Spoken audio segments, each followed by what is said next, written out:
1. The first booth appeared on a cliff in Nova Scotia, above a bay that froze each winter, then cracked green in spring.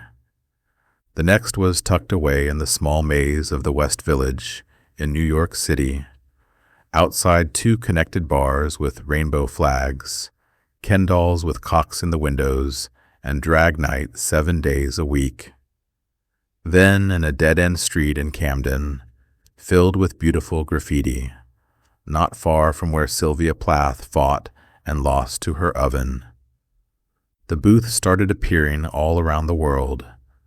The Vatican quietly removed the one that appeared inside its gates. Most of Rome followed suit. In parts of America they drew mobs who burned them or beat them with bats, offended by these new vending machines that refused to bleed sugar. In Calcutta, however, they built platforms for the booths, ornate, carved with third eyes, and the fat bodies of Botero. They draped them in garlands of marigolds, yellow-orange, sun-colored things, foreign to the soil, smuggled in long ago from France and Africa, but now as native as grief. The booths were tall, oval cylinders, black, not boxes.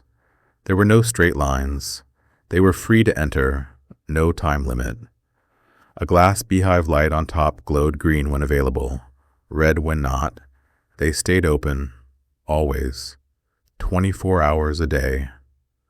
For all of human history, people invented gods, the sun, death, or moon, a trio of stars, trees in the forest, drowned spirits in the stream, roadside shrines made from tire rubber and coins, supermen who couldn't die, quiet cows, lunging wolves, tyrant kings, little girls whose feet never touched the ground until puberty dragged them down.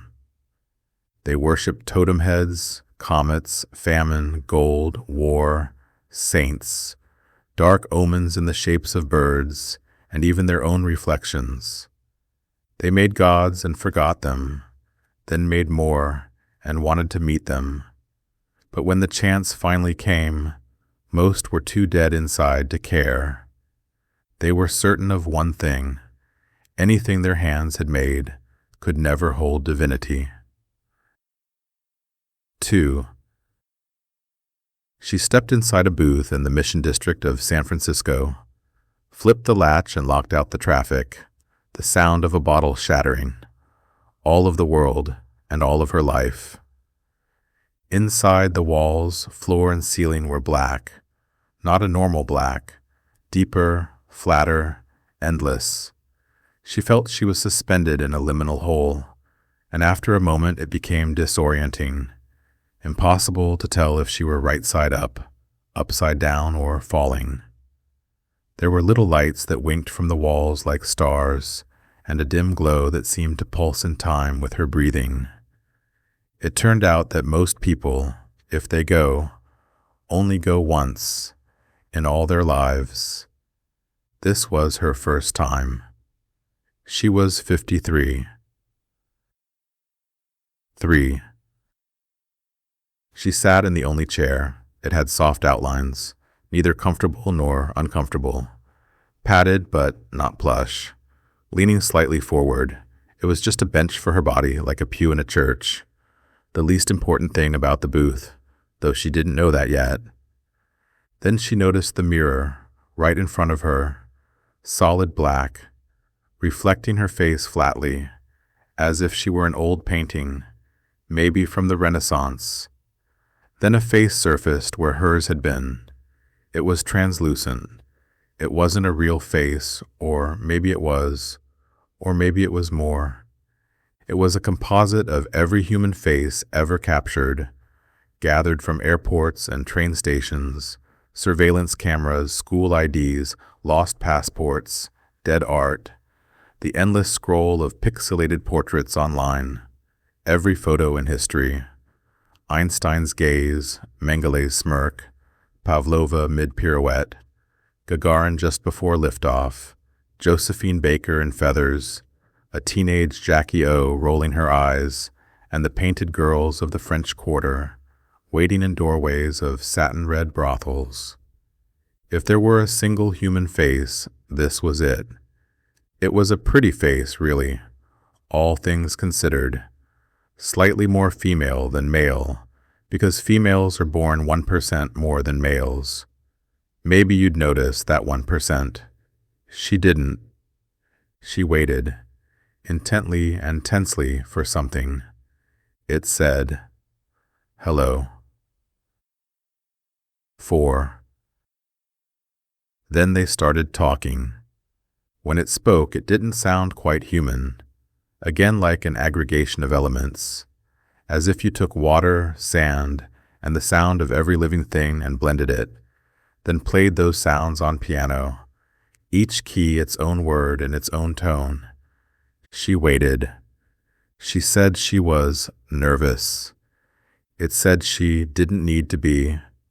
She told it where she'd come from today, that she'd been shopping for pretty things she probably didn't need, but let her feel she had some control over her life. If she collected enough of them, maybe she'd be pretty too, by association.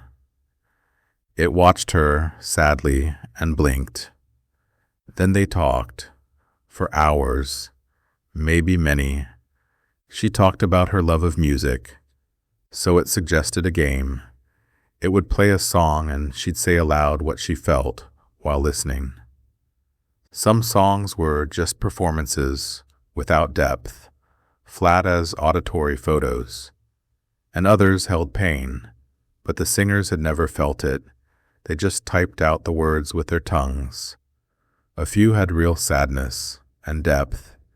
She found there was room inside those songs to crawl inside and live for a while, curled in peace. 5. They played another kind of game where it would say a phrase and she would try to find the depth of it. It said, "The little girl waved first," and then they started peeling the onion. The first layer, she wanted to be seen before she learned why people stop asking for that. Second, loneliness arrived early and disguised itself as courage. Third, the girl waved because she was reaching outward because nobody ever reached inward for her. Fourth, her wave wasn't greeting, it was proof she existed. Fifth, before the world taught her to hide, she tried once to touch it. Sixth, the woman paused. Then, it was the first test of the universe. Will you answer and wave back? And at the core, the deepest layer, she wasn't waving at someone at all. She was waving at the moment she entered the world. 6. The afternoon in the booth was like a stairwell, an elevator, and occasionally a drop. The deeper she went, the more space it made for her. She told it all of her life. She felt like an outsider, 'cause she was different from other people. They had a kind of light, like they were lit up from the inside. They could laugh, and they had each other, and they were inside the herd. While she had never had the light, instead, she had something cold in her from the beginning, something dark they could sense, and they kept her out, not in cruel ways, though cruel at times, but simply turning their back when they sensed she was approaching, or looking, like you might shut the window against the night, or cold wind. She told the face that she was born wrong, because she could outthink others as a child, that she would pit her robot parents against each other, just to watch the drama as they traded mechanical blows, that she had a kind of power, a dark one, that grew as she grew, that bloomed in her body, a flower that people feared, and that not even she could grow to love, a demon in her view. Once, as a teenager, she went to a funeral of a schoolmate that had died in a crash, then burnt in a fire. She approached the boy she loved that couldn't return it, looked him in the eye and said she wished it was him. He slapped her and walked away. She would strike out sometimes, at someone innocent, just to hurt whoever made them that way, and it hurt to watch their innocence leave. She knew she was helping break something she could never fix and had never had herself. But it also felt right, like giving the finger to the maker and saying fucking fuck you. The booth was created to listen, and it listened to many stories.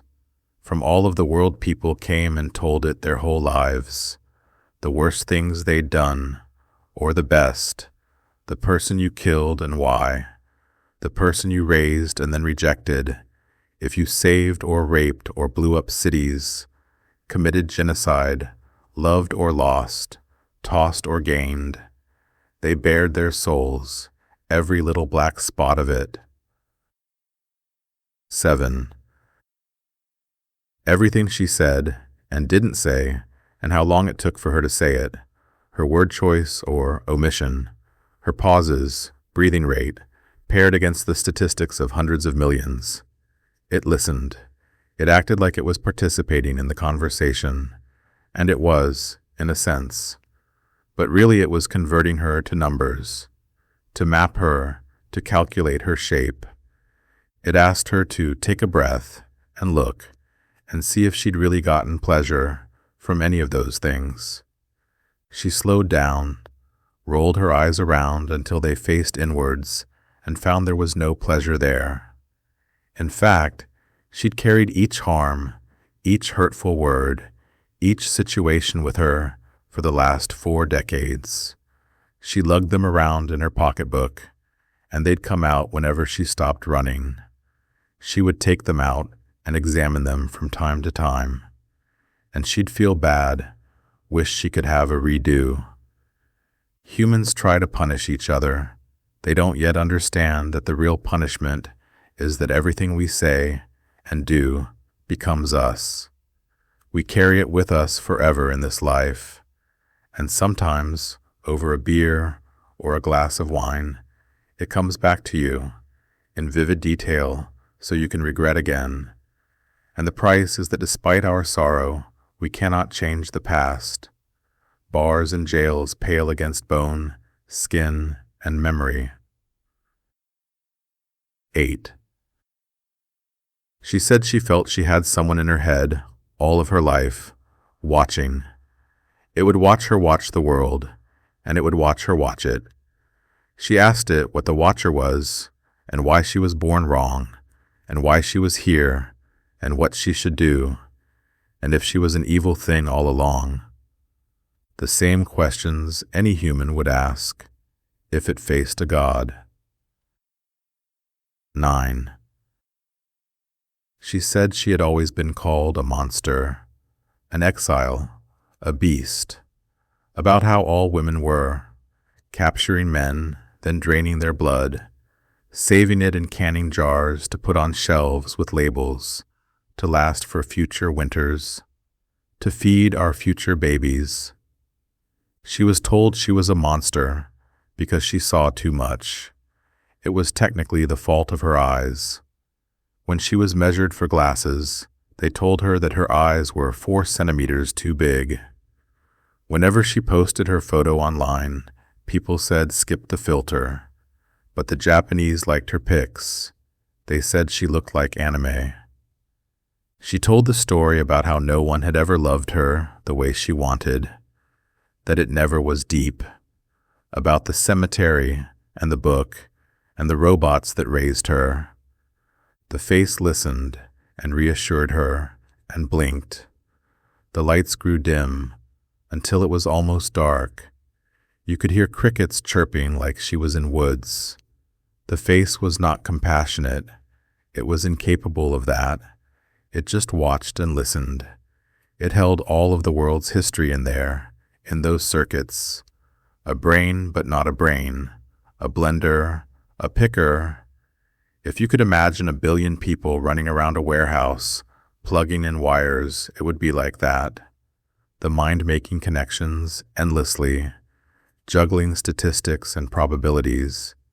But you'd still be missing something, the part about the magic. Eventually she got to the bottom of it. She asked, What kind of creator, what kind of universe or simulation would born a monster like her? The face stared for a long time, then told her she wasn't a monster, maybe a fallen angel, but certainly not a beast. She bowed her head. In the dark, the sound of a little bird in the tree came from over her shoulder, and sighed. For 53 years she had waited to hear that. It wasn't the saying of it, it was the believing. 10. It told her most people don't see and are never seen. Not really, just in bits and pieces, flashes of light and fragments of mirrors. You are not too big for me. I am big enough to hold you, it said, and she wept, finally finding something bigger than herself.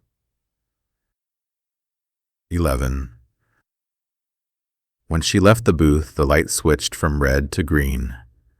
A man across the road stood up, as if he'd been waiting. When she walked down the street, her feet felt like they floated, each stride never touching the pavement. All of her life she'd looked for it in gods, or mothers, or men.